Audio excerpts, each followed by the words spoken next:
네, 여러분 안녕하십니까? 오늘도 하루 잘 지내셨나요? 모세오경 출애굽기 세 번째 시간을 시작하도록 하겠습니다. 지난 시간까지 출애굽기 3장을 다루었는데요. 3장은 달리 말씀드리면 모세와 하나님의 만남이라고 볼 수 있지요. 4장은 그러면 모세와 아론의 만남이라고 볼 수 있고요. 5장은 모세와 바로의 만남 이렇게 볼 수 있습니다. 그래서 5장에 하나님께서 모세와 아론을 바로에게 파송하시는 그러한 장면이 나오죠. 1차 파송입니다. 그러나 바로가 당연히 그들의 말을 듣지 않기 때문에 모세가 다시 하나님께 구할 때 6장에 모세와 아론을 다시 바로에게 두 번째로 파송하시는 장면이 바로 6장입니다. 그리고 그들의 말을 듣지 않기 때문에 7장부터 바로 10가지 재앙의 그러한 장면이 묘사되는 그것이 바로 모세의 오경 출애굽기 4장부터 해서 11장까지의 내용이 되겠습니다. 그런 이제 앞부분 서론편을 우리가 지금 다루고 있는데요. 오늘은 바로 그 모세와 아론의 만남, 모세와 바로의 만남, 또 모세와 바로의 2차 만남, 그 부분에 대해서 한번 다뤄보도록 하겠습니다. 먼저 출애굽기 4장을 보는데 오늘은 배경을 여러분 보시다시피 실내에서 주로 여러분 성경을 좀 참고하시고 성경 없는 분들은 그냥 귀 기울여서 더 들어주시면 좋겠습니다. 자, 4장 1절을 제가 한번 읽어볼게요. 모세가 대답하여 이르되 그러나 그들이 나를 믿지 아니하며 내 말을 듣지 아니하고 이러기를 여호와께서 내게 나타나지 아니하셨다 하리이다. 아직 만나지도 않았습니다. 그러나 모세는 지레 항변하고 있지요. 못한다고 하고 있지요. 지난 시간에 5가지 항변을 소개해드렸는데요. 여러 가지 항변이 있었습니다만 그 중에 세 번째, 네 번째를 로 항변이다. 로는 히브리어로 노우에 해당합니다. 못한다는 거죠. 아니라는 거죠. 그래서 여호와께서 내게 나타나지 아니하셨다라고 그들이 반문하면 내가 뭐라고 하겠습니까? 안 됩니다. 라는 항변이죠. 그때 하나님께서는 모세에게 답을 해주시는데요. 바로 4장 앞부분에 3가지 표징을 보여주시겠다고 약속합니다. 첫 번째 표징은 바로 너희 손에 든 것이 무엇이냐? 지팡이입니다. 지팡이를 땅에 던져라. 그러면 뱀으로 변하고요. 다시 그 꼬리를 잡으면 지팡이로 환원되는 첫 번째 표징. 그 다음 두 번째는 네 손을 품에 넣어라. 그리고 꺼내면 나병이 걸리고요. 그리고 다시 품에 넣었다가 꺼내면 깨끗해지는 두 번째 표징입니다. 세 번째는 그것도 듣지 않는다면 나일 강물을 조금 퍼다가 땅에 부으라. 그러면 그것이 피로 변할 것이다.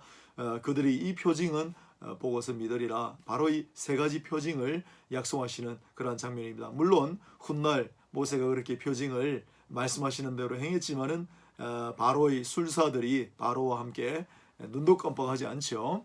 자, 이 3가지 표징 할 때 첫 번째로 지팡이가 등장합니다. 모세는 앞으로 지팡이를 들고 다닐 건데요. 이 지팡이는 보통 지위와 권위의 상징입니다.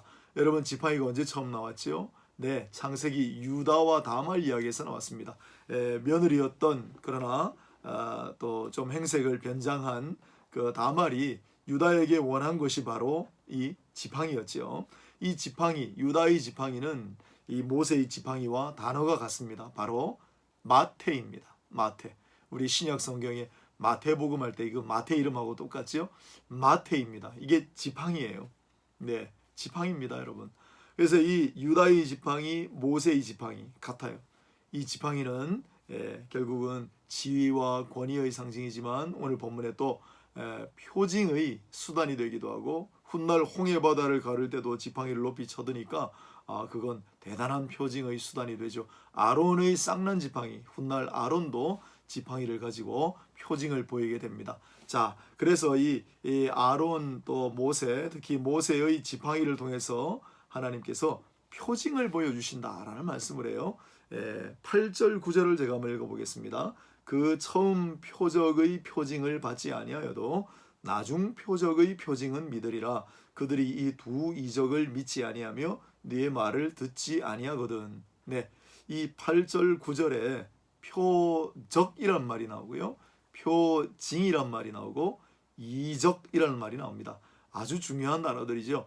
정리를 해보겠습니다. 보통은 히브리어 두 단어가 중요합니다. 번역을 표징이라고 하기도 하고 표적이라고 하기도 하고 이적이라고 하기도 하고 기사라고 하기도 합니다.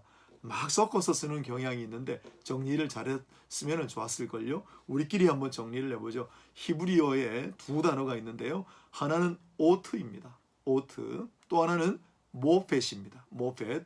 우리나라의 선교사님 초창기에 아주 중요한 선교사님 중에 한 분이 마포 삼열이라는 선교사님 계셨죠. 그 마포라는 말이 모펫입니다. 모펫. 네, 이 모펫이란 말과 오트란 말이 짝을 이루어서 정말 많이 나옵니다. 굉장히 중요한 단어입니다. 어떻게 구별을 하느냐면요. 이 오트라고 하는 말은 보통 표적으로 혹은 표징으로 될 때도 있어요. 표적으로 번역을 합니다. 오트가 표적입니다. 그럼 표적이 뭐냐? 표적은 무언가를 나타내는 이게 화살의 관역 그 표적이 아니고 어떤 흔적이라고 하는 자취라고 하는 의미 한자 표적입니다. 그래서 뭔가를 알게 만들어주는 어떤 상징이다. 그게 표징이라고 하기도 하고 표적이라고 하기도 합니다. 이게 오트입니다. 그런데 여러분 이 오트라고 하는 표적이라고 하는 것은요. 반드시 기적과 연관시킬 필요가 없습니다. 무슨 말이냐면 누가복음 2장 12절을 보면 강보에 쌓여 누인 아기가 표적이다. 네, 아기도 오트가 될 수 있어요. 또 요나의 이야기가 바로 내가 너에게 보여줄 표적이다. 그 오트예요. 또 저녁 붉은 노을조차 주님께서는 마태복음 16장에 말씀하시기를 저녁 붉은 노을을 표적이라고 부르셨어요. 그게 오트예요. 네, 아기도 노을도 요나의 이야기도 바로 오트, 표적이 될 수 있는 거죠. 반면에 모펫은 뭐냐? 모펫은 보통 이적이라고 하기도 하고요.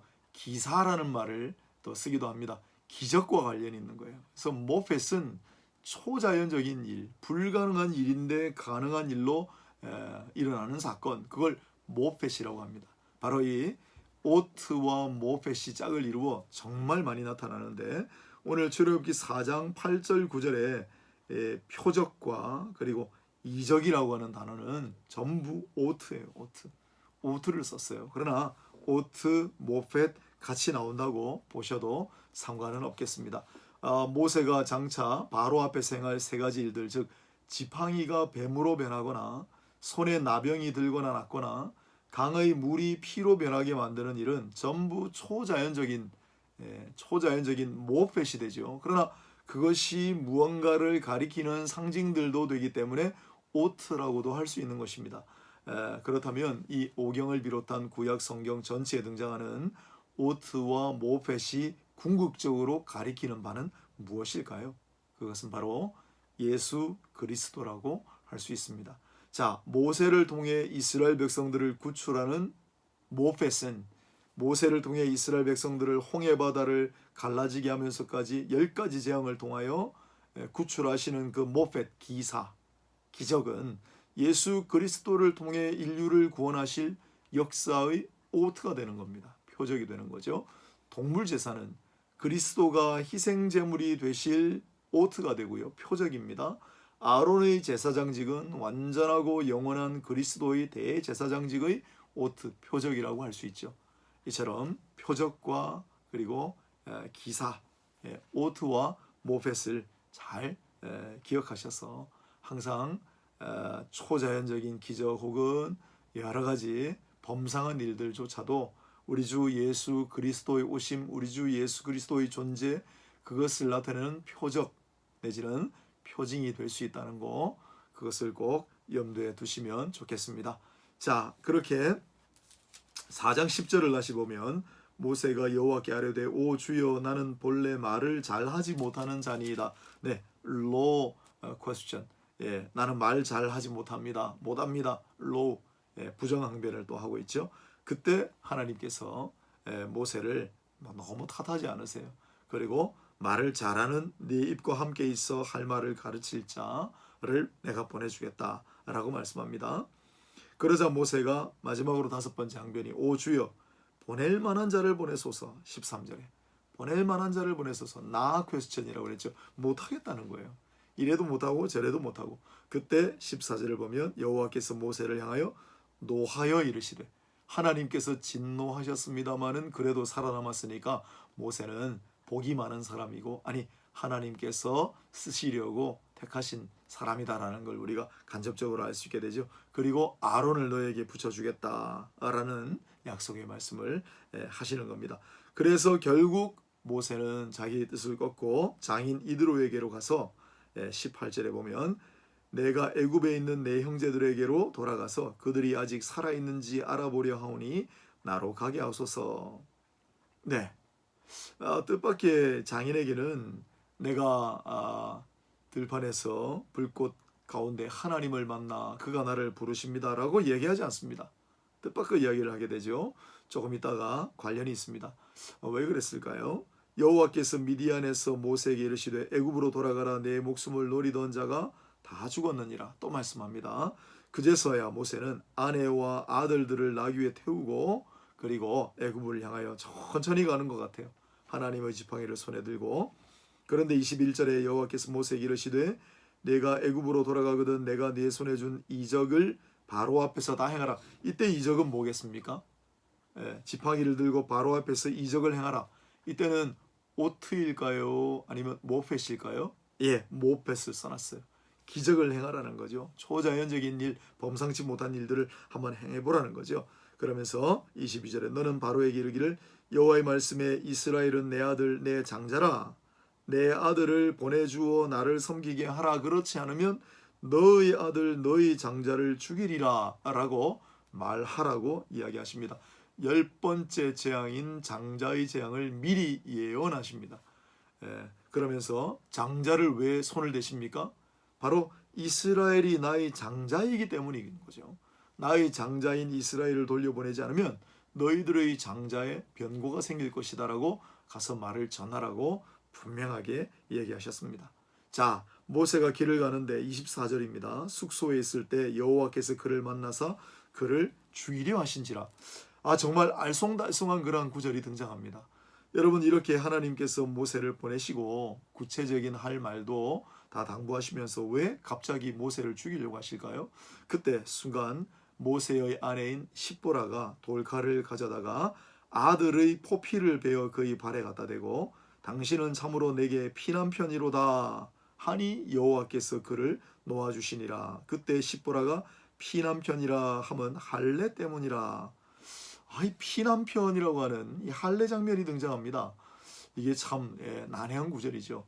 왜 이 순간 하나님께서 모세를 죽이려고 하셨을까요? 여러분, 모세를 죽이고자 하셨다면 아마 모세는 몇 번이나 죽었을 겁니다. 도대체 몇 번이나 하나님의 말씀을 거역했습니까? 전후 문맥을 보면 그런데 우리가 답을 추론할 수 있습니다. 직접적인 원인은 바로 할례입니다. 그런데 할례를 행하지 않은 당사자만 백성 중에서 끊어지리라 창세기 17장 14절에 말씀하셨거든요. 그렇다면 아들들을 할례하지 않은 것 때문에 모세를 죽일 명분이 좀 불충분해 보입니다. 어쩌면 선행하는 내용에 답이 있을지 모릅니다. 찬찬히 들여다보면 여러분, 사람은 잘 변하지 않아요. 5차례나 항변하다가 결국 소명을 받아들였지만 모세의 태도에는 근본적인 변화가 없습니다. 결정적인 세 장면이 등장했지요. 첫 번째로 장인에게 하는 모세의 말이 애굽의 형제들이 살아있기 때문에 보러 간다. 하나님의 엄숙한 사명을 선포하지 않았어요. 둘째, 아내와 아들들을 나귀에 태우고 태평스럽게 애굽을 향하여 갑니다. 여러분, 이제 가거든 이적을 바로 앞에서 바로 행하고 심지어 바로의 장자가 죽으리라는 무시무시한 말까지 선포하라고 하십니다. 목숨을 내걸어야만 할 상황 아닙니까? 그런데 나귀를 타고 한가하게 가족들과 함께 떠나는 여정과 어울리지는 않는 것 같습니다. 그 다음 세 번째로 길을 가다가 숙소에 있을 때 여호와는 모세를 만나십니다. 그런데 이 여호와께서 모세를 만나다라고 하는 이 단어가 숙소에서 여호와께서 그를 만나사, 이게 새끼를 잃어버린 암콤을 만나는 장면, 잠언서 17장 12절, 호세아 13장 8절에 등장하는 새끼를 잃어버린 곰을 만나는 장면이에요.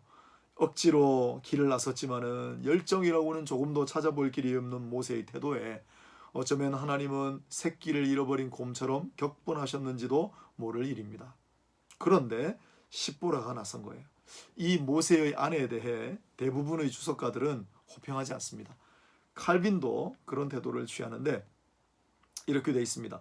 모세가 두 아들을 갖고 있었지만 여기에 단 한 아들만 언급되어 있다는 사실은 주목할 만한 일이다. 이에 대해 우리는 두 아들 중에 한 아들이 할례받았다고 추측할 수 있다. 그러나 오히려 나는 첫 번째 그 일을 하려 할 때 그의 가족이 적개심을 품는 것을 경험했기 때문에 그의 아내와 장인의 분노를 피하기 위해 두 번째에는 그 일을 빼먹은 것으로 상상한다. 만일 세월이 흐름에 따라 그가 더 많은 용기를 얻었다면 그는 전에 행하지 못한 그 잘못을 시정하는 일에 주저하지 않았을 것이다. 그러나 가정의 불화에 지쳐 그는 마침내 의무를 저버렸다. 예, 모세가 아들들 할례를 행하지 않는 건 아내와 장인이 분노할까봐 왜 어린 아이들에게 그렇게 하느냐 할까봐 그랬다는 거예요. 하지만 여러분 성경을 보십시오. 이 십보라는 기민한 눈치와 단호한 행동으로 그는 미디안 출신이기 때문에 아마 이 할례에 대해서 정확하게 잘 알고 있지 못함에도 불구하고 모세가 정작 할례하지 아니한 그 아들의 할례를 돌칼을 들어서 친히 단행하고 그리고 그 흘린 피로 모세의 죄를 씻음 받게 했으니 그야말로 훗날 나옵니다. 레위기 나오죠. 피 흘림이 없이는 죄 사함이 없느니라. 피의 복음이죠. 바로 이 피의 복음을 미리 선보인 선의의 도구로 쓰임받지 않았는가 그런 생각이 드는 것입니다. 자, 이제 이어지는 27절을 보니까 여호와께서 아론에게 이르시되 광야에 가서 모세를 맞으라 하시매 그가 가서 하나님의 산에서 모세를 만나 그에게 입맞추니. 네, 담담하게 적어놨지만 이 모세의 형 아론이 처음 거행되는 다섯 번째 장면에서 거행되는 장면 그리고 지금 이제 등장하는 겁니다. 아론은 소명을 받고 그리고 하나님의 산에서 모세를 만납니다. 그리고 모세로부터 나머지 계시를 다 들었습니다. 마침내 모세와 아론이 함께 애굽으로 들어섭니다. 어쩔 수 없이 모세가 망명길에 오른 지 40년 만의 귀환입니다. 여러분 정말 오랜만에 만났는데 그렇게 막 아주 요란한 그런 장면이었군요. 엄숙한 사명을 서로 주고받는 계시의 말씀을 공유하는 그런 장면이 나오고요. 자, 이제 40년 만에 모세는 아론과 함께 애굽으로 돌아갑니다. 그때는 검은 말이 장정의 나이였으나 이제는 장년의 왕자는 온데간데 없고 노년의 아마도 백발이 성성한 양치기로 돌아오게 됩니다. 이스라엘 장로들을 다 모은 다음 모세를 대신하여 아론이 그 모든 말씀을 선포했고 또 백성들 앞에서 이적을 행함으로 백성이 다 믿으며 하나님을 경배하는 역사가 일어났다고 31절에 적혀 있습니다. 아론은 모세보다 3살이 많은 형이었습니다. 아마도 이스라엘 백성들의 지도자급으로 그러니까 장로들을 소집하고 온 백성들을 소환할 수 있었겠죠. 하지만 모세로부터 말을 전해 듣고 그리고 이전에 모세가 이집트 왕자였을 때는 당연히 형이라도 고개를 숙였겠지만 이제는 40년 동안 떠나 있다가 백발이 성성한 아주 어떤 의미에서는 초라하기 짝이 없는 양치기 목동으로 등장한 동생 모세 앞에 고개를 숙입니다. 여러분 앞선 역사를 한번 생각해 보십시오. 장자의 지위와 그 권력을 둘러싸고 얼마나 치열한 경쟁이 있었습니까? 그런데 이제는 참 지극히 아름다운 순종의 모습을 아론이 보입니다. 하지만 다는 아니죠. 아직은 수평선 너머로 구름 한 조각 보이지 않지만 장차 이 모세와 아론 사이에 벌어질 기묘한 긴장과 알력은 수면 아래서 조금씩 끓어오르고 있었는지도 모를 일입니다. 자, 이상이 이제 4장 모세와 아론의 만남이었고요. 5장 모세와 아론, 모세와 바로의 만남의 장면을 이제 이어서 한번 해보도록 하겠습니다. 5장 1절을 제가 한번 읽어볼게요. 그 후에 모세와 아론이 바로에게 가서 이르되 이스라엘의 하나님 여호와께서 이렇게 말씀하시기를 내 백성을 보내라 그러면 그들이 광야에서 내 앞에 절기를 지킬 것이니라 하셨나이다. 네, 3절을 또 읽어보겠습니다. 그들이 이르되 히브리인의 하나님이 우리에게 나타나셨은즉 우리가 광야로 사흘길쯤 가서 우리 하나님 여호와께 제사를 드리려 하노니 가도록 허락하소서. 네, 절기와 제사라고 하는 개념이 첫 번째로 등장합니다. 우리가 그냥 넘어갈 수가 없죠. 1절에 내 백성을 보내라 그러면 그들이 광야에서 내 앞에 절기를 지킬 것이니라. 마침내 모세와 아론은 애굽의 바로 앞에 섰습니다. 당시 애굽의 파라오는 아버지 왕이었던 투트모세라고도 하기도 하고요. 투트모세 3세의 뒤를 이은 아멘호텝이라고 하는 파라오로 추정됩니다. 이 아멘호텝 파라오, 이 모세와 바로의 만남을 묘사하는 성경의 분위기를 잘 보면은 아마 그는 어쩌면 모세의 존재를 알고 있었으리라고 생각합니다. 어쩌면 자기를 대신하여 애굽의 살아있는 신이 될 뻔했던 사람. 그런데 그 모세가 이제 찾아와 하나님의 백성들을 보내달라고 간청하고 있습니다. 그런데 본래 하나님께서 하신 말씀, 즉 나를 섬기게 하라와 약간 다르게 보여요. 절기를 지킬 것과 제사를 드리려 하오니 그렇게 되어 있습니다. 그러나 결국 절기와 제사를 합치면 이게 하나님을 섬기는 구체적인 형태이기 때문에 결국은 하나님의 말씀을 전한 것이 되지요. 자, 절기라는 말, 이 아직은 절기라는 말이 공식적으로 등장한 적이 없습니다. 왜냐하면 첫 번째로 제정되는 절기가 바로 조금 있다가 출애굽기에 나온 10번째 재앙과 관련이 있는 유월절 절기이기 때문이죠. 하지만 절기, 이 히브리어로 하그라는 말입니다. 이 절기라는 말 자체가 원을 그리면서 막 춤추는 동작, 하가그라고 하는 말에서 파생되었으니까 여러분 원을 그리면서 막 춤추는, 한번 우리 아프리카의 원시 부족이라든지 예전에 또 우리 강강수월래도 한번 생각해 보세요. 이런 형태는 동서고금을 막론하고 어디에든지 있는 원초적인 동작입니다.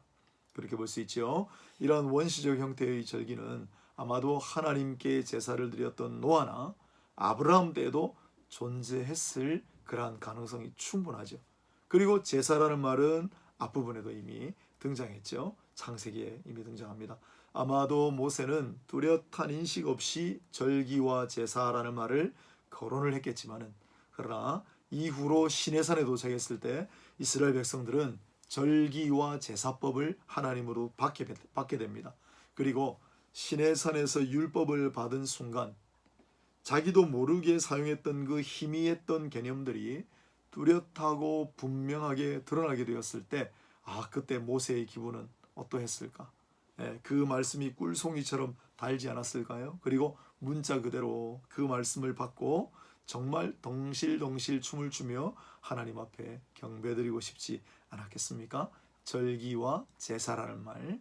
자, 그 다음에 3절을 다시 보겠습니다.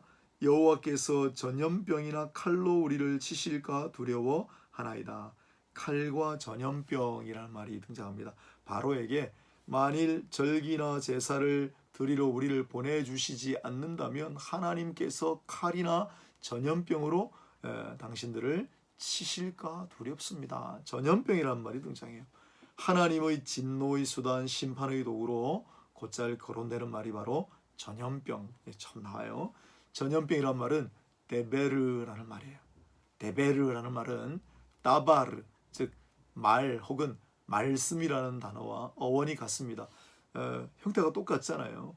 데베르, 디귿, 비읍, 리을, 또 다바르. 원래 이 히브리어 모음이 없었거든요. 근데 보면은 똑같은 겁니다. 데베르는 전염병, 다바르는 말씀. 무슨 관련이 있을까요? 네, 하나님의 말씀을 불순종할 때 찾아오는 어떤 징책의 도구가 바로 데베르, 전염병이라는 거죠. 구약시대의 성경은 전염병을 그런 의미로 해석을 했습니다. 따라서 이 구약에서 전염병이란 하나님의 말씀을 위반하거나 불복종할 때 주어지는 심판의 일종일 수 있다. 이러한 오경으로부터 시작된 도구적 전염병 개념은 다윗 시대를 거쳐, 다윗 시대에도 연병이 돌았다 나오죠. 인구조사 이후에 하나님이 진노하셔서, 그리고 선지서로 이어지면 이사야, 예레미야, 에스겔까지 칼과 기근과 전염병이라고 하는 매우 독특한 조합으로 등장하게 되는 것입니다. 자, 신약에도 이 전염병이란 말이 두 가지 차원, 즉 종말론적인 개념하고 비유적인 표현으로 등장합니다. 누가복음 21장 11절을 제가 보니까 곳곳에 큰 지진과 기근과 전염병이 있겠고, 종말론적인 또 심판, 진노의 그러한 수단이다, 표현이다 라고도 볼 수 있겠죠. 또 사도 바울을 폄하하면서 행해진 사도행전 24장 5절의 구절을 보면 우리가 보니 이 사람은 전염병 같은 자라 이렇게 비유적인 표현으로도 신약 성경은 사용하고 있습니다. 생물학이나 의학이 발달하면서 전염병의 기세가 예전만 못한 것이 사실이죠. 중세 시대에는 패스트가 돌 때 인구의 3분의 1이 전멸하고 그래서 그때는 역시 마찬가지로 성경의 시대니까요. 하나님의 무시무시한 심판의 도구 그런 식으로 다 받아들였죠. 그러나 의학이 발달하고 과학기술 문명이 발달하면서 전염병 백신이 등장하고 전염병을 우리가 정복했다 그런 선언들이 나올 때 이제 그런 인식이 좀 희미해졌는데 최근에 여러분 어떻습니까? 코로나 바이러스 시리즈가 계속 등장하면서 우리가 이 21세기에 발달한 과학기술, 의학, 문명을 가지고 이 코로나 바이러스 변종들을 막지를 못하고 있잖아요. 앞으로 더 새로운 도전이 언제든지 나타날 수가 있기 때문에요. 마지막 때 아마 인류가 대처할 수 없는 무서운 심판이 전염병의 형태를 띠고 나타날지도 모르겠습니다. 아무튼 이 전염병이란 말이 출애굽기에 등장한다라는 걸 기억해 두시고요. 자, 그 이후에 바로는 당연히 이 모세와 아론의 말을 듣지 않습니다. 도대체 여호와가 누구이기에 내가 그의 목소리를 듣고 너희들을 보내겠느냐. 여러분 노예가 얼마나 중요한 자산인데 그 노예들 그것도 한두 명이 아닌 수백만의 200만 많게 보면 200만의 노예를 어떻게 다 보낼 수 있겠어요. 국가 경제가 휘청휘청할 텐데요. 오히려 바로는 그 말을 듣고 너희들이 조금 편하니까 이런 생각을 하는구나. 그래서 벽돌을 구울 때 꼭 필요한 짚이 있는데 관리들에게 명합니다. 지푸라기도 이제는 지급하지 말고 그들이 자체 조달해서 예전과 똑같이 벽돌을 굽게 하라. 그리고 이후에는 다시 더 많은 수의 전부 가중시키는 거죠. 그렇게 바로가 강력하게 반대를 하게 됩니다. 그러자 출애굽기 5장의 세 번째 이제 주제가 됩니다. 첫 번째는 절기와 제사, 두 번째는 전염병, 세 번째 다시 원망이라고 하는 이제 주제가 등장하게 돼요. 5장 21절입니다.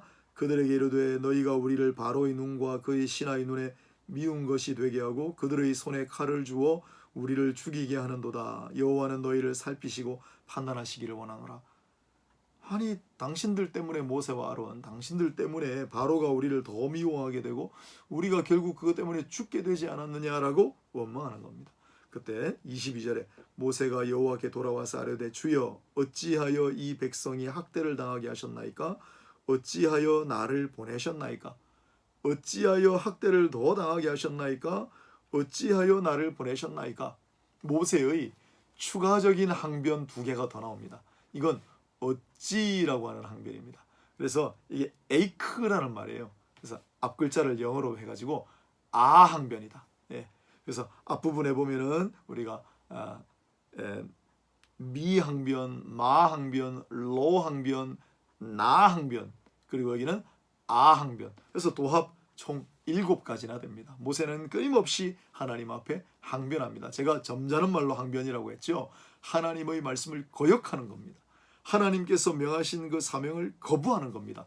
내가 못하겠다고 하지 않았습니까? 어찌하여 이 백성들로 하여금 더 학대를 당하게 하십니까? 어찌하여 나를 보내셨습니까? 네, 여러분 백성들의 원망도 원망이지만은 이 모세의 원망을 잘 보세요. 그래서 이 원망 항변이 이렇게 심화되는 그러한 장면입니다. 모세는 이처럼 거듭해서 하나님께 항변, 거절. 저는 7번 했는데 전후로 도합 8번이나 거절했다는 견해도 있긴 있습니다만은 아무튼 7번, 8번씩이나 거절 내지는 거부. 그러나 하나님께서는 거듭해서 설득하시고 권면하셔서 결국 모세라고 하는 인물을 만들어 가십니다. 여러분 어찌 모세뿐이겠습니까? 우리 모두가 다 하나님의 오래 참으심 앞에 겸손할 수밖에 없는 인생들 아니겠습니까? 우리도 하나님 앞에 때로는 거역하고 항변하고 원망하고 할 때 많죠. 그러나 하나님께서는 끝끝내 모세를 포기하지 않으시고 잘 빚어가신 것처럼 우리도 하나님께서 그와 같이 참으시고 사명자로 세우실 때 그 사명자로 조금씩 조금씩 빚어서 만들어 가시는 은혜가 다 있게 되기를 바랍니다. 자, 23절 마지막으로 내가 바로에게 들어가서 주의 이름으로 말한 후로부터 그가 이 백성을 더 학대하며 주께서도 주의 백성을 구원하지 아니하시나이다. 구원이란 말이 마침내 등장해요. 여러분, 출애굽기의 주제는 뭐라고 할 수 있을까요? 구원이죠. 구원. 그런데 오늘 본문에 나오는 이 23절에 나오는 구원이라는 말은 보통 구원하다라는 말은 예슈아, 여호수아, 그게 구원이라는 말이죠. 예수라고 하는 말 자체도 구원자라는 뜻 아닙니까? 그런데 출애굽기 서론 부분에서는요, 이 구원과 관련되는 중요한 단어가 3개 등장해요. 첫 번째가 바로 건지다예요. 나찰. 출애굽기 3장 8절에 나오는 말. 나찰, 건지다. 그 다음 두 번째로 인도하다. 야차라는 말이 3장 12절에 나와요. 그리고 6장 6절에 가면 속량하다라는 말, 갈이라는 말이 등장해요. 이렇게 건지다, 그리고 인도하다, 그리고 속량하다 이런 단어예요. 여러분, 이 하나님의 구원이라고 하는 개념은 지금 우리는 구원이라는 말을 조금 추상적으로 생각합니다. 하지만 이 하나님의 구원은 추상적이고 난해한 개념이 아니었어요. 그것은 바로 하나님께서 가알, 즉 고헬이란 말 여러분 아시죠? 대신 갚아주시는, 대신 치러주시는 대속자시죠. 그래서 하나님께서 고헬이 되셔서 가알해 주심으로 말미암아 이 백성들을 고역, 고난에서 건져내시고 그리고 그들을 약속의 땅으로 인도하여 주시는, 정리가 되십니까 여러분? 가알하셔서 건져주시고 그리고 인도해 주시는, 이게 바로 구원입니다.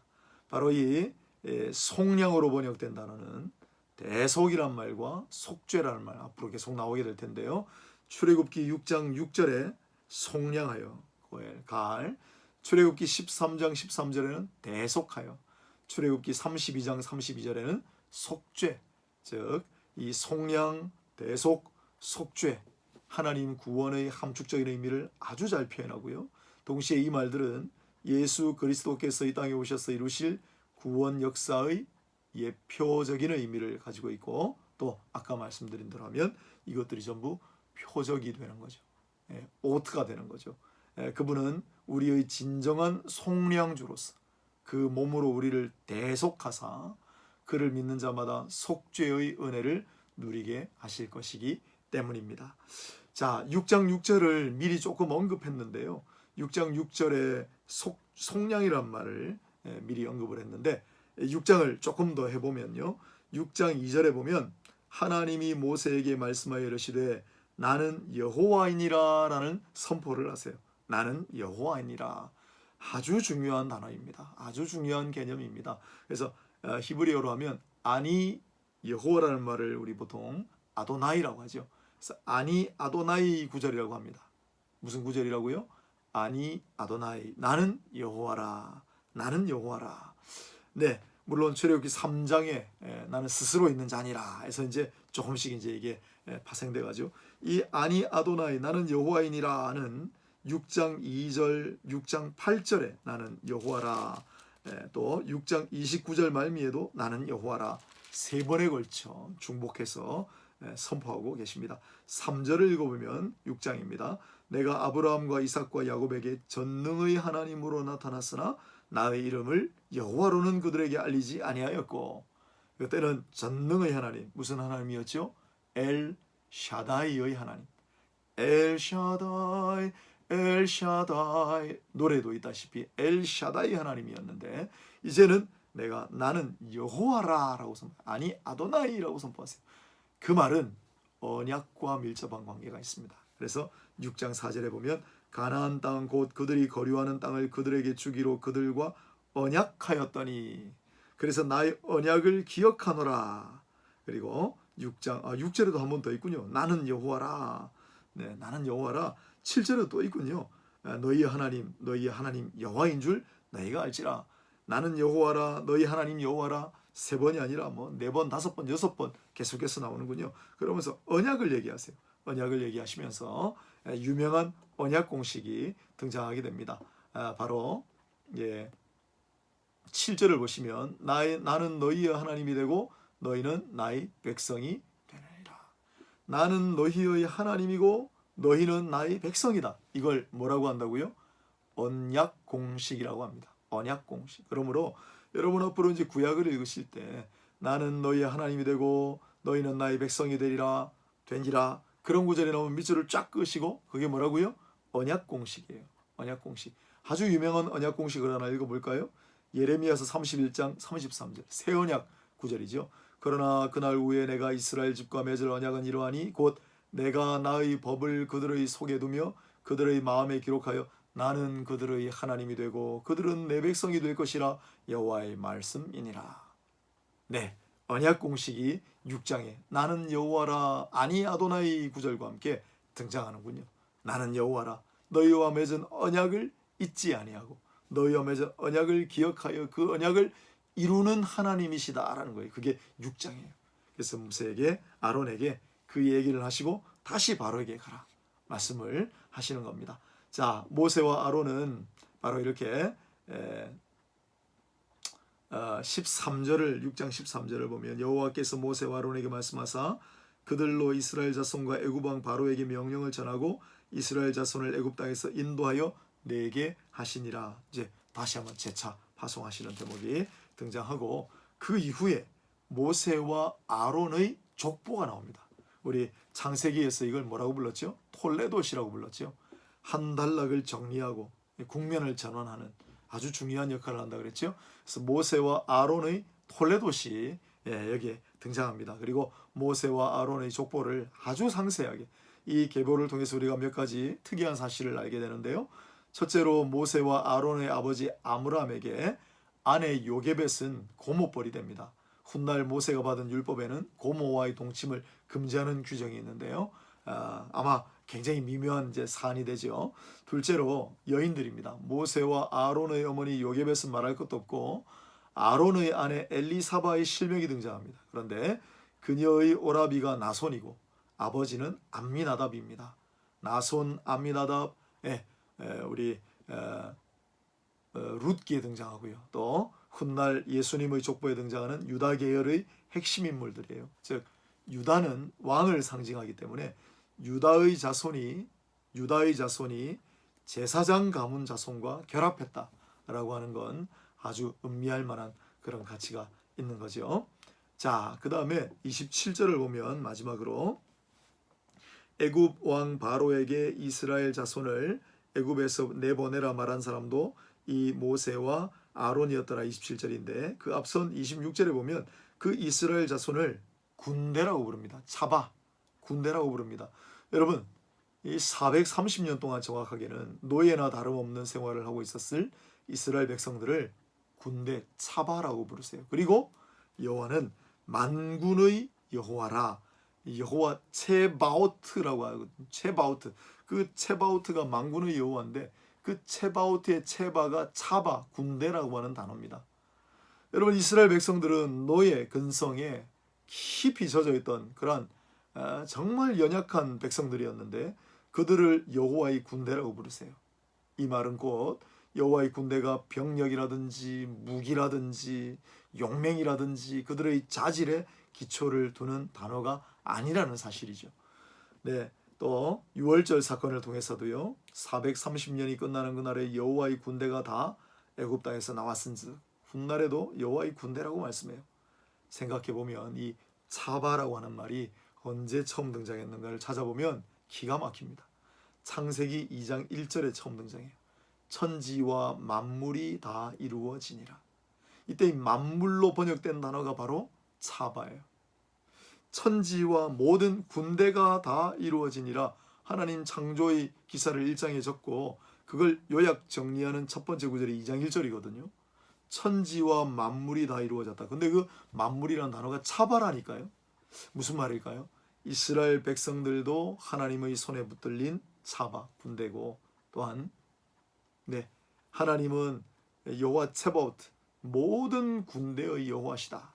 모든 군의 주인이시다 했는데 그 모든 군대는 꼭 비단 용맹스러운 로마 군대와 같은 군대만을 포함하는 것이 아니라 연약하기 짝이 없는 노예 생활을 하고 있던 이스라엘 백성들도 군대가 되고, 뿐만 아니라 온 천하 만물도 다 여호와의 군대다라고 할 수가 있는 거죠. 하나님은 이 모든 것의 주인, 모든 것의 총사령관, 모든 것의 지휘관이 되시는 겁니다. 자, 그 여호와 츠바오트 언약의 주인께서 이제 모세와 아론을 바로에게 제차 보내십니다. 그리고 이번에는 세 가지 표징을 바로 앞에 행할 때 그것이 이제 거역되었지만은, 이제 앞으로 행할 10가지 표징은 감당할 길이 없는 그러한 표징이 되죠. 그리고 마침내 이스라엘 백성들은 애굽을 나오게 됩니다. 다음 시간에는 이 10가지 재앙, 출애굽기 7장부터 해서 11장까지의 내용을 요약 정리해서 한번 살펴보도록 하겠습니다. 자, 오늘은 여기까지입니다. 여러분 수고하셨습니다. 행복한 한 주간이 되시고요. 주님의 은혜와 평강이 충만하시기를 축복합니다. 샬롬.